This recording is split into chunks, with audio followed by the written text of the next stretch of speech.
Awesome. All right, so we're going to get into it. Once again, thank you for attending another fabulous Over 40 Fireside Chat. I'm Adrian Porter, and I am so excited, beyond excited, and you'll know why once I introduce my guest. But thank you for joining me on this journey. Thank you for joining me on this live. We are also recording this conversation for another episode of Gen X Amplified. So we're going to be releasing a new season soon. So stay tuned for that. All right. So without further ado, let me just get right into introducing my wonderful guest. So my guest today really doesn't need an introduction, actually, but I'm going to do it anyway because she is so phenomenal and fabulous, and she's a friend. So I'll do her justice.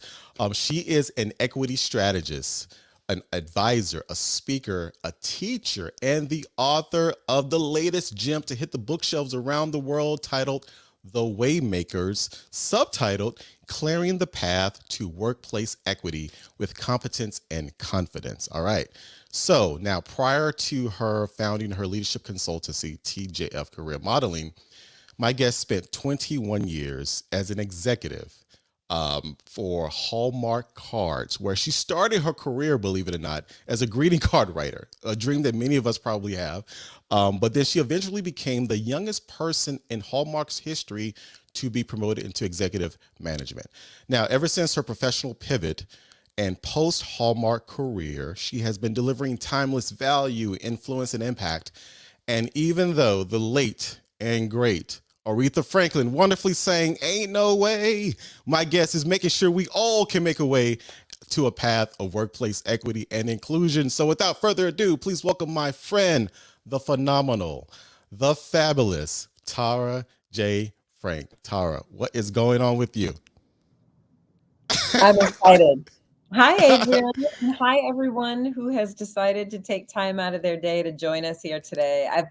I've been looking so forward to this, but because every time you and I get together and have a conversation about anything, Yes. it's a fun time. So I'm Yes. excited to be here. I am excited. So you mentioned anytime we get together. So for those of you who know or may not know, Tara has graced her presence with me on multiple occasions with respect to an interview, a conversation, a chat.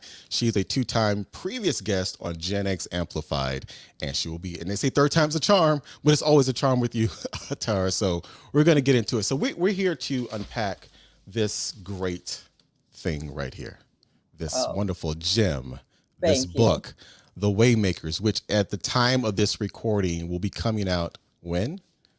May 3rd, May Which is 3rd, next like what, May 3rd. Tuesday, Wednesday? I'm my It days are is off. Tuesday. So, people have been pre-ordering for a while, and if you've been Yes, paying attention, well, you have it in your hand. yes, Some people got their copy early if they pre-ordered really early, but right. official release date is Tuesday, May 3rd.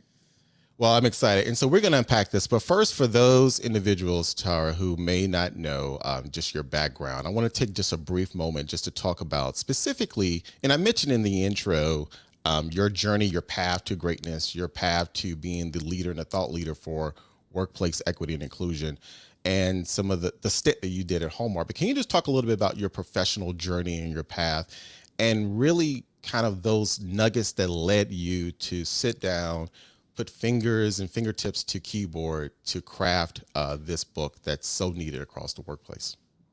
Well, thank you for asking, first of all. I spent 21 years at Hallmark Cards.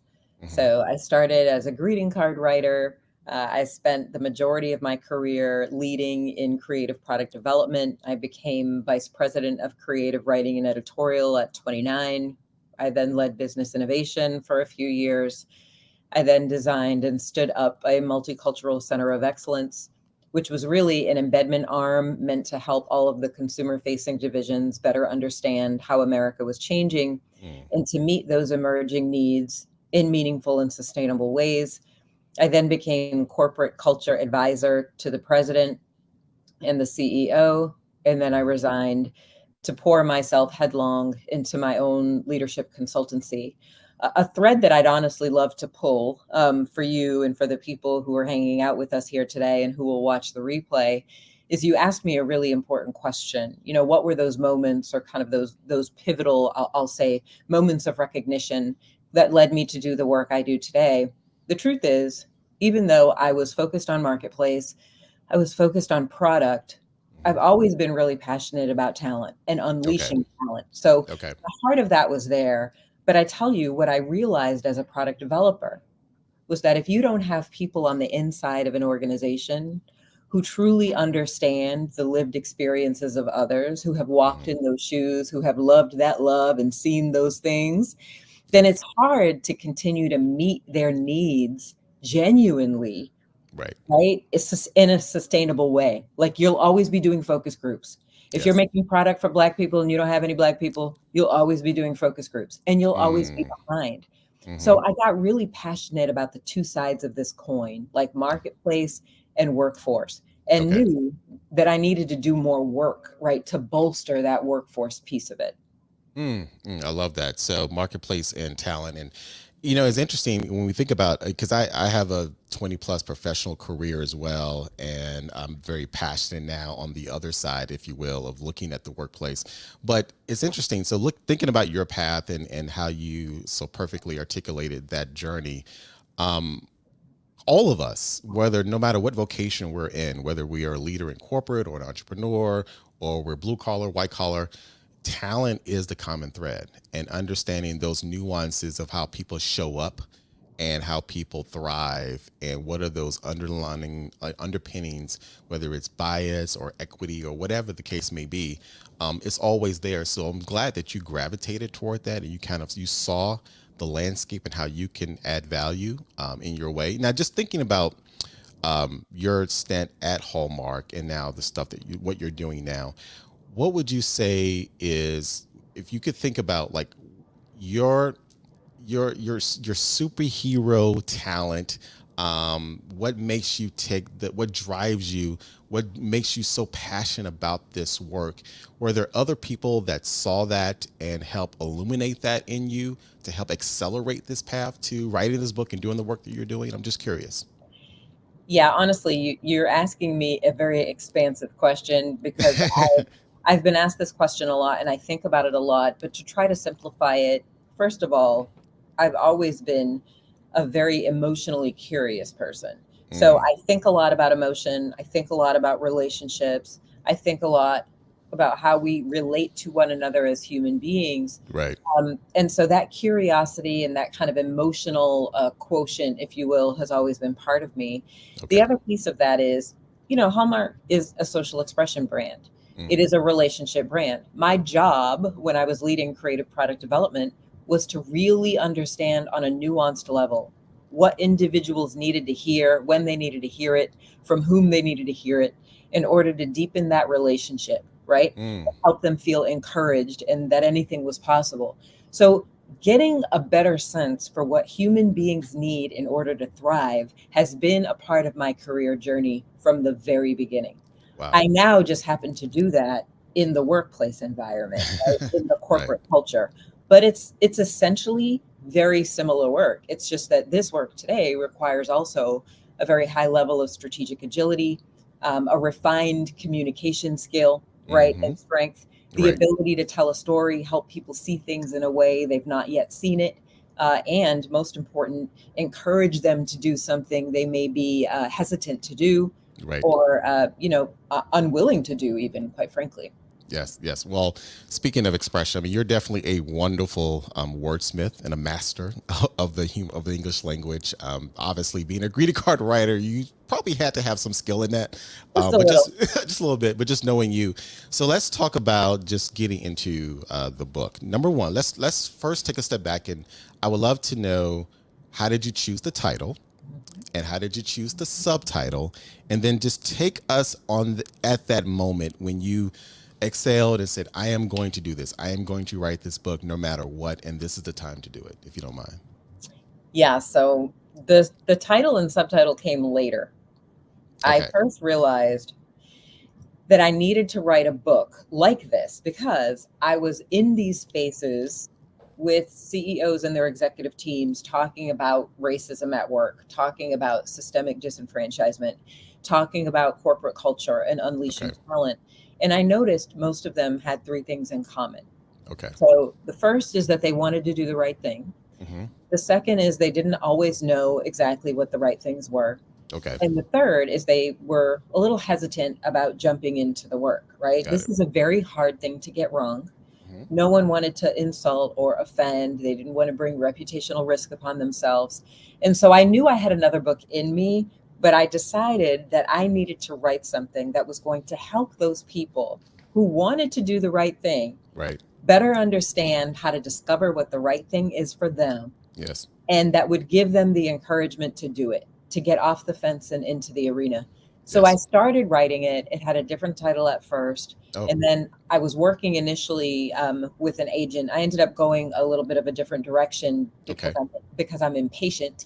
But I was working initially with an agent, and she was giving me feedback, and she underlined in my book, in my manuscript, the words "the Waymakers" because Hmm. I talked about it as a concept.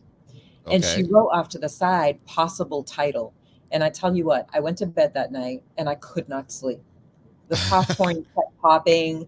I kept coming up with more and more ideas about how I could leverage that, the kind Yes. of difference I could make, how inspiring it felt like.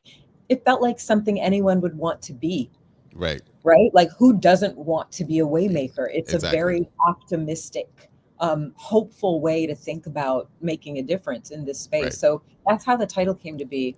And then the subtitle, I'm not going to lie, I was doing my research. I was like, Yeah. what are the best ways to come up with a subtitle? Because it almost feels good. Like, subtitles are really, really hard. Yeah, they And are. I read one article that said you can do your subtitle based on the benefits your book provides. Mm-hmm. So that's when I said, you know what? The benefits this book provides Right. are competence and confidence. Confidence. Yes. Yes. That's how Yes. I came up with the subtitle. Well, I was thinking about when you framed the essence and the thesis of the book, and you mentioned what are some of those things the leaders. So first of all, they want to do the right thing, and they want to know what it is or discover, and they're hesitant. So competence and confidence, or I think I interchanged. I think I did it right. That makes perfectly with Yeah. that. So interesting. You talked about the book title, and when she initially put to the side and highlighted or circled the Waymakers, did you immediately were you sold immediately, or did you I'm not It sure, I'm hit just me. curious. No, it hit me like a ton of bricks. Okay. Like, I read it and I was like, ooh, as a word person, and I know Yes. you can relate to this because you're also creative, and I know you also really cherish the written word. As a word person, I react that way to words all the time. Yes. So when she underlined it and she wrote that, it hit me right away, like in the gut. And I was like, ooh, like that feels good.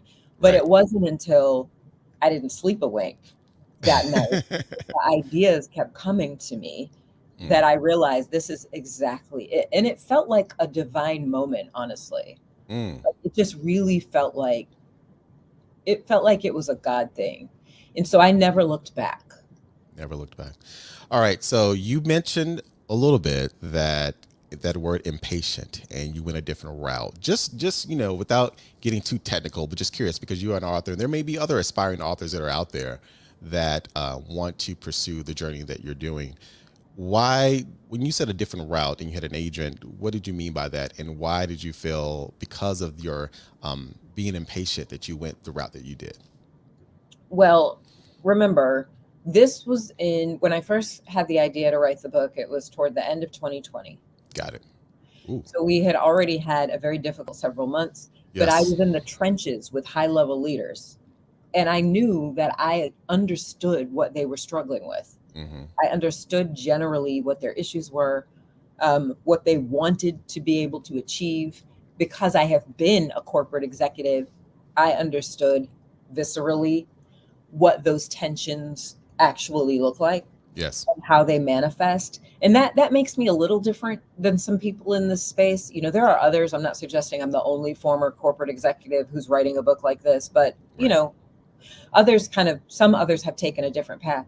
But Mm-hmm. I knew it. I could feel it. I understood it. And I felt like I knew what they needed to know. So I started looking for an agent because I really wanted to go the traditional route. I felt like Okay. I had to. in Okay. order for the most, the biggest amount of people to know about the book and to read it and to use it. As opposed to just to as opposed to As self-publishing. opposed to Got self-publishing, it. as Okay. opposed to publishing hybrid. Like, Okay. I knew there were different options, but I was hell-bent on going traditional. And Got then it. I was having conversation with the agent, and Mhm. I was trying to find out what the publishing timeline was. This was in early 2021. Okay. They told me that their timeline was fall of 2023. And I said, not Tara J. Frank. That's not happening. So I quickly Wow. pivoted to a hybrid publisher who had been Hybrid. reaching out to me periodically. And I was like, all right, let's do this. What will it take to get this book out within a year? And that's Can you what we did. can you just explain for the audience just the difference between hybrid, because that's a term, because you hear self-publishing, you hear traditional, but hybrid you may not hear as often. For those who just may want to know, what does it mean by hybrid publisher? Yeah. And I didn't fully understand it before I had to figure it out. Hmm. But hybrid publishers bring to bear most of the capabilities that a traditional publisher does, Okay. meaning quality, editing, proofreading, quality manufacturing, connectedness to distribution channels, understanding how to get the book out into the world, press release marketing. They have similar capabilities to a traditional publisher, Got it. but two things are different. One, it usually doesn't take as long. Okay. And two, you as an author invest in your book. So Mm. you're essentially making the investment for the book to get made, Okay.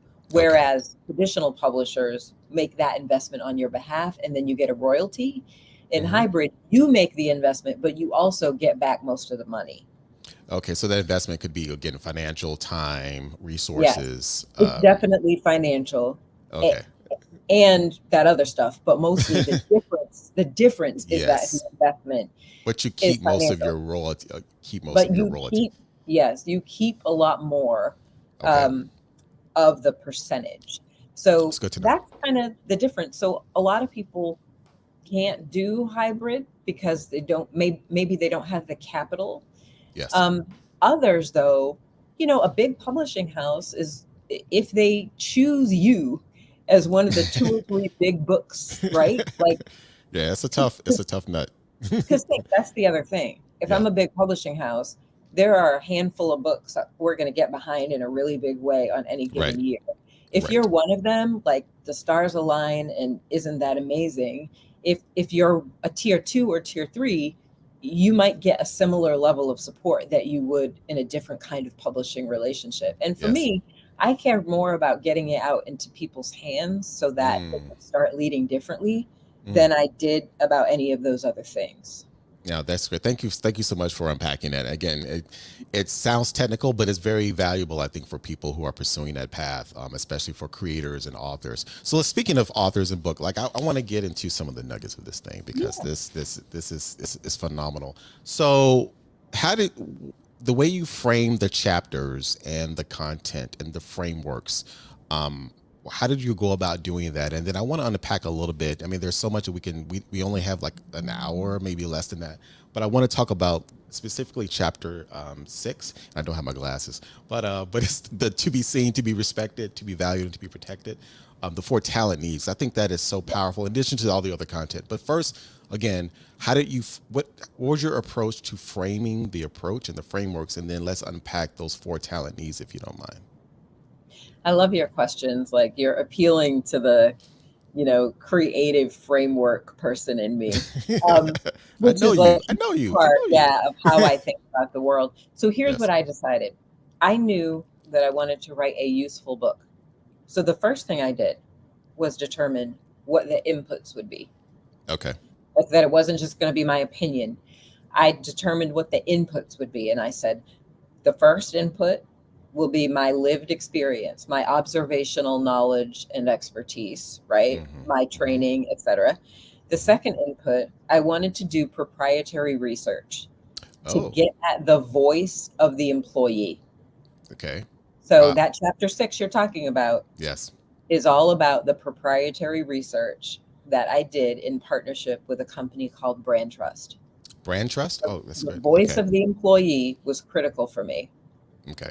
The third thing is I wanted to hear from diversity, equity, and inclusion experts Mm, about the strategies and tactics that actually work got it. inside their organization. Because you and Not I just know, theory, not just not theory, just but theory, right. I wanted to hear from them what actually worked. And so Okay. we interviewed 30 DEI professionals whose experience, by the way, spanned over 100 companies, most Fortune 500, That is great. and 600 years of experience. It's like so dramatic, but true. Right. So we interviewed 30 of them. Their ideas are in the book. We Okay. also asked hundreds of employees to tell us Hmm. stories through a narrative inquiry study, tell us stories of times they felt seen, respected, valued, and protected, and Okay. tell us stories of times they felt invisible, disrespected, underappreciated, and Got it. scrutinized. Okay. Wow. So not just secondary, you did proprietary research, both secondary as well, I'm sure, Yep. and also the A lot proprietary of research, secondary, a lot of yes, but secondary, primary research. brand trust. It was the firm.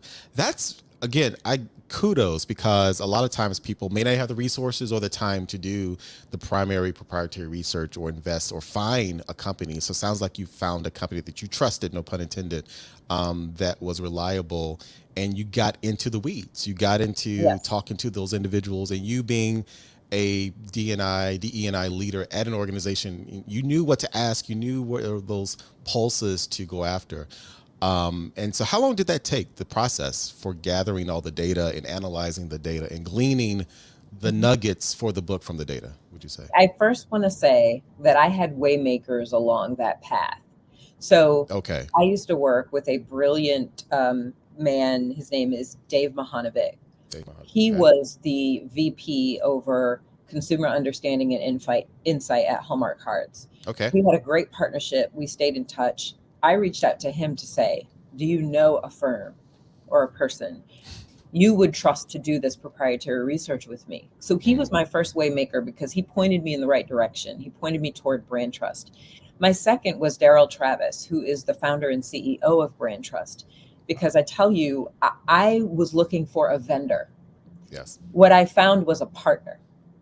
He was so passionate about what I was trying to accomplish Hmm. that we ended up figuring out a way to partner on this research. And Okay. so it ended up being, so much more amazing than I even had expected or could hope for. So I just wanted to give them those kudos and that Yes. credit because it was so amazing. So the process, I think I reached out to them around April. We fielded the research in May. Okay. We got the research back maybe the end of May, maybe early June. I spent June and July writing my behind off, Mm, like finishing the book. I had one full chapter at the beginning of May and then a couple snippets of things. But June and July, I would say, is when I wrote the bulk of this book. And I did what I did with my first book. I told my husband and my 6 children, I love you. I am here. You are going to see me in front of my computer, for many more hours than is probably appropriate. yes. But I am very determined to get this book out into the world. Mm. I just need you to give me grace for these next couple of months so that I can finish this. And finish it, I did. I was not playing. But you know what? I don't when I have like my mind fixed on something. No, I understand. Well, it's good that you had that support and you were upfront, and they made a way for you. I know it Yes. was tough, especially during this climate and being. I mean, you're mid career. You're 40 plus, fabulous over 40, and so you have a lot of responsibilities. But you had that mission and determination, so it was great to hear that. And kudos to the people you mentioned earlier. I just want to make sure. So that was Daryl Travis was the last at Brain Yeah, Trust, Daryl Travis and is the the first founder was. and CEO of Brand Trust. And what was the first name at from Hallmark? Dave Mahanovic, Dave my is mine. friend Okay, Dave Mahanovic. cool. Shout He's outs to so Dave and amazing. Daryl. I So love that amazing. Dave Mahanovic. I will also say, since we're giving shout out to Waymakers, Delia Berrigan Fakis, who used to work at Hallmark at one point. We Mhm. never worked together, but she was there working on the books team. She was actually the very first person I reached out to because I needed to put together a really good proposal And I had Yes. never done that before. So Oh wow. like people ask me all the time, how do you be a waymaker and who is your waymaker? And I'm like, please put an S on the end of that, Yes. because I have had them my entire life, at every major turning point in my Mm, life. That is true of a lot of us. And I think the reason I wrote the book is because many people need more waymakers, yes. right? And it's an invitation for more Right. people to make a way for more people, quite frankly. Wow. I love the invitation. So let's talk about one of the many gems of the book. And I want to focus on this particularly because, as we talk constantly and importantly about bias and the isms, unfortunately, of the world, whether it's sexism or racism or ageism, which I'm very passionate about. Many of those individuals who are affected and professionals, they do want to be seen. They feel they're undervalued and overlooked. And you, in chapter 6, you outline what your people want for talent needs: be Yeah. seen, to be respected, valued, and protected. Can you just briefly unpack the four of those and why you honed in on those four, based on the data or based on personal experience or what have you? Yeah, it's a merge, honestly, and thank you for asking, because in my opinion, this is the one of the most important chapters in the book, Okay. because it's employee centric. Sometimes we talk about diversity, equity, and inclusion, and we get in our own heads about it. We're Yes. like, well, what's our diversity vision? What are our policies that we can make more equitable? Which is important. I am not downplaying that. And Mm, we're like, how do we help bring our, company brand to life and be more welcoming? And I'm always telling leaders, I'm like, do you know what experience your employees are having? Because until you truly know the experience your employees are having, you cannot chart a path forward that is authentic and effective. mm, If you do your DE&I strategy based on other people's best practice without really understanding how your leaders are choosing and behaving every single day and how that's impacting the quality of your relationship with your employees, mhm. you're not going to make the right investments. You won't make the right choices. So So the true. proprietary research, where we ask people to tell us hundreds of stories, right, of where they felt seen, respected, valued, and protected, and where they felt the opposite of that, was such an important body of work for this book. Because here's what we learned: everybody needs to feel that way. This is not about just black and brown people, it's Right. not about women, Yes. because we ask people across dimensions of difference. Everybody needs to feel that way. They do key in, though, to different kinds of leadership and peer choices and behaviors that Hmm. make them feel that way or not. There were some nuances that we uncovered that I talk about in detail in the book. Hmm. So here's what it means to be seen. People want to be seen in all levels of leadership. They want to be seen in your marketing and communications. They want to be seen in the rooms where decisions are being made. They want to be seen in the hallways. They want to be seen. They want to be represented. They also want to be noticed. So Yes. being seen isn't just about representation, it's also about being noticed and Hmm. being credited for the work you do. Mm. So one of Got the it. biggest things that leaders do that make people feel invisible is when they take credit for their work. So that's seen. Wow. And that leads to talent attraction as well for Yes. company. Hmm. Because if I feel invisible in my organization, I'm not going to ask my friends and family to come work here. I'm not Right. going to sign them up for that foolishness. So the second thing is they want to be respected. Now, sometimes we talk about inclusion and we boil it down to belonging, and then we end up oversimplifying it and we're like, we just need to be nice to everybody. Hmm. And I tell executives all the time, people don't go to work for you to be nice to them. They go to work to fulfill their aspirations, Right. right? They go to work to make their professional dreams come true.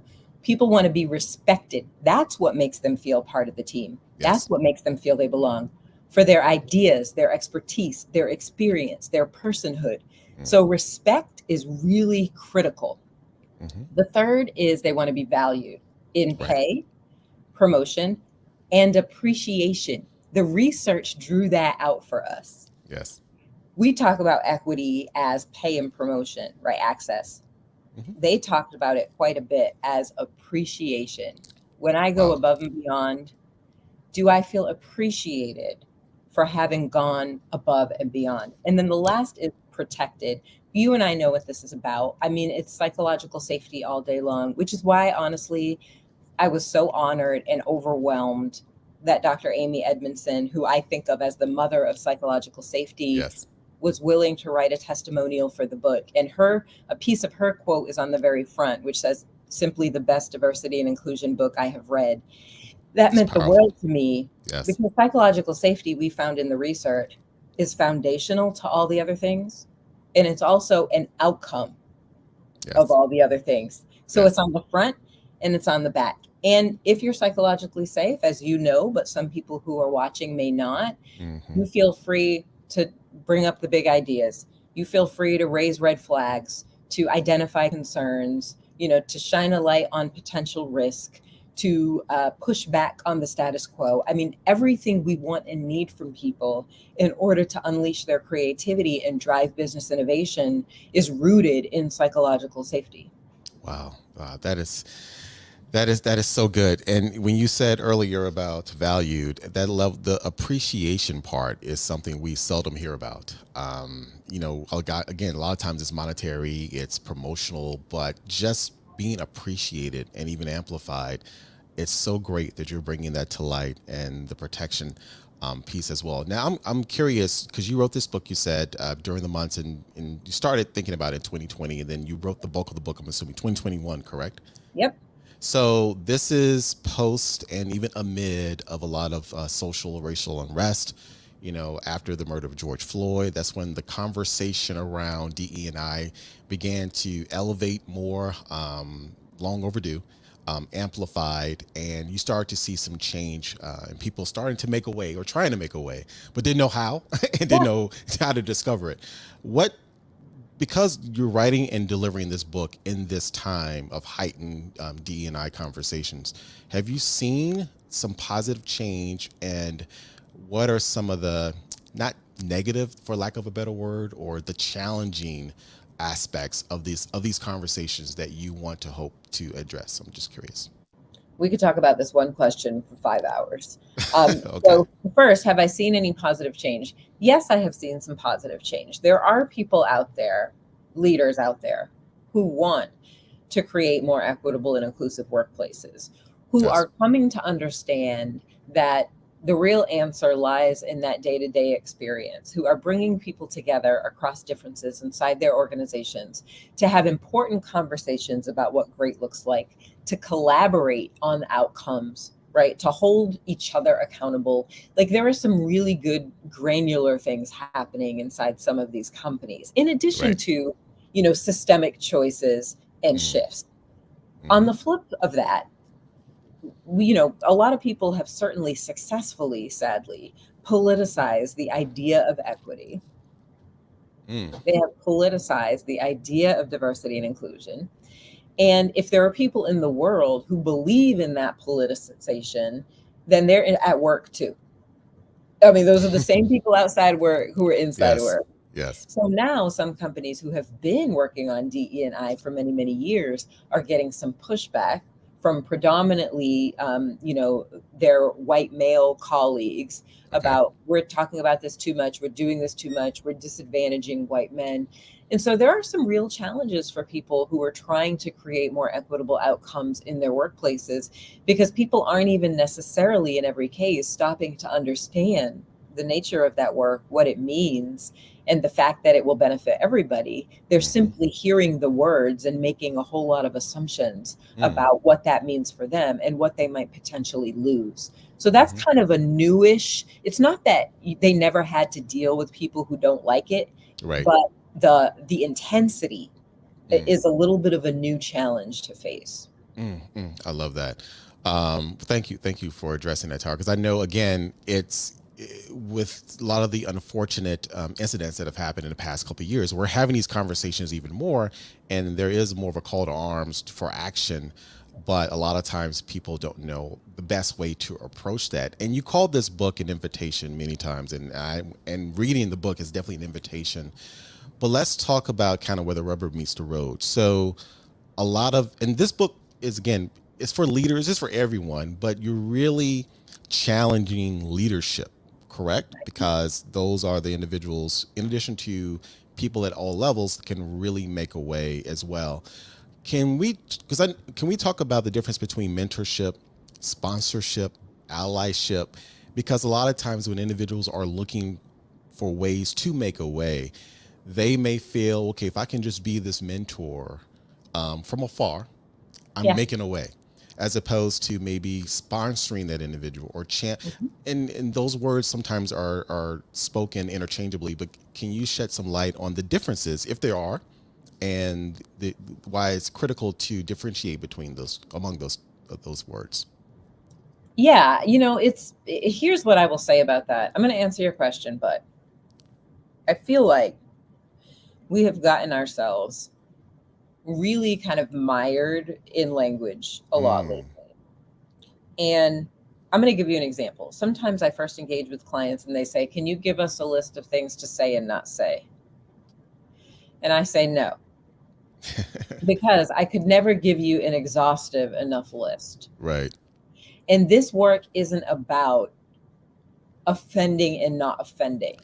This work is about unlocking opportunity for every single person, including those who have been historically denied and underestimated. Mm, This work is about leadership. So here's what I will say: any person in a workplace environment can be a leader relative to this work, title aside. But the people with power and position have an opportunity to make a way through sponsorship, right? That's the word we usually use to describe it, yes. by literally opening doors. Like, I mean, literally, Adrian is really good at this thing. I know so and so who works in that particular department is hiring right now. He probably doesn't know Adrian. He probably should. Let Mm, me make a call and introduce them and vouch for Adrian. So mm, they open doors on purpose, deliberately, boldly. They remove barriers. Why isn't this thing happening yet? Oh, that's because we haven't done this, or we keep doing this. Let me right. kind of get after that, take that boulder out of the way, Hmm. right? Connect this person to this process or to this body of work or to this insight, and orchestrate. Right.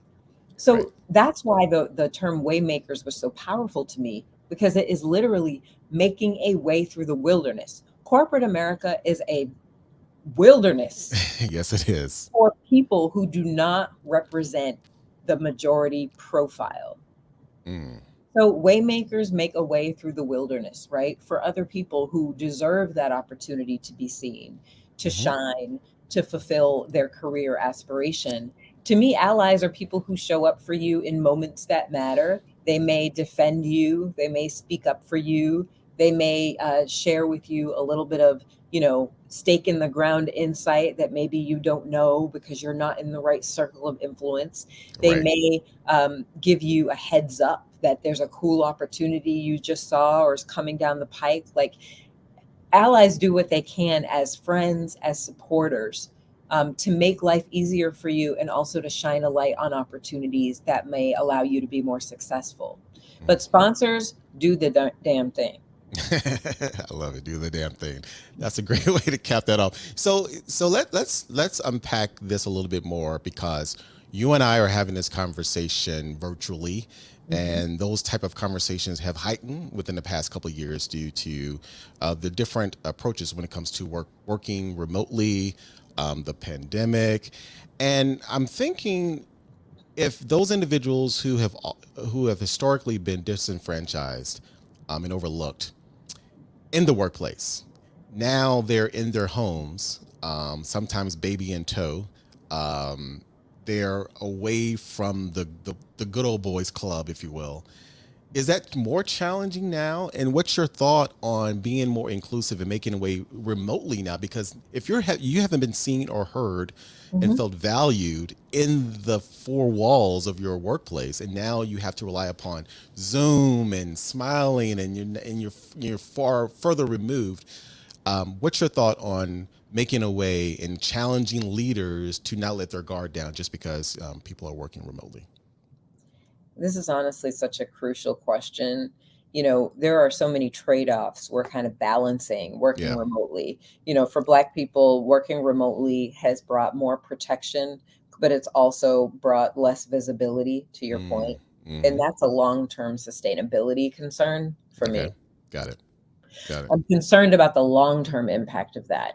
I recognize the short-term impact of that is I have more flexibility and more freedom. I Yes. have more protection or more safety because I'm in my literal safe space. Yes. But to your point, we're also less visible. We're less sometimes kind of in the mix with people when we decide on the fly that we're going to go into this conference room and just solve this problem right now.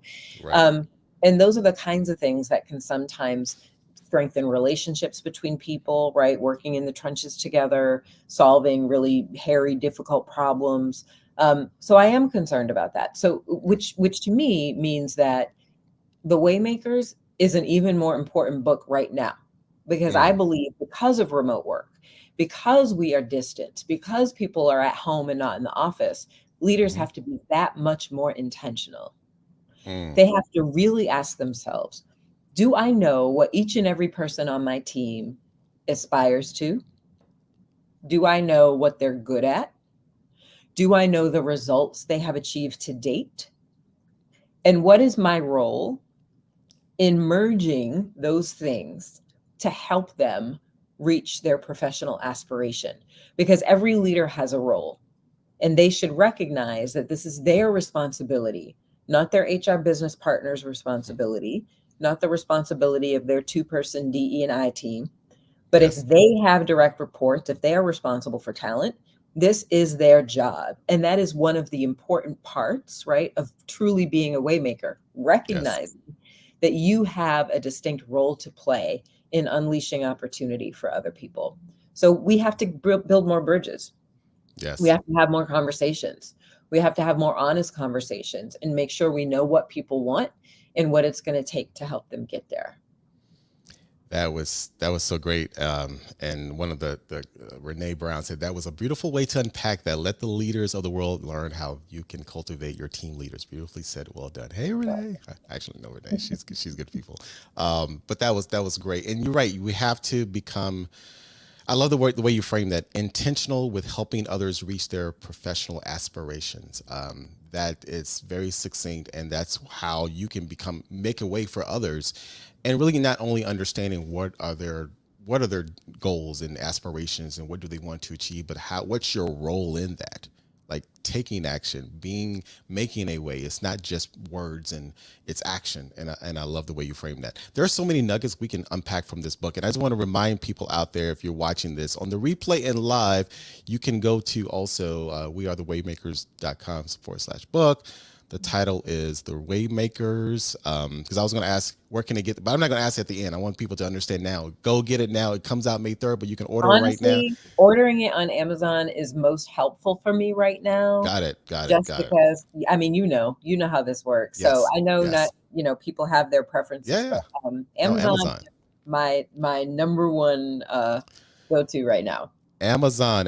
Just go to Amazon and Prime. Get it in a couple of days. Well, it may Yeah. come early. It may come May next week. 3rd, May 3rd. May 3rd. May 3rd.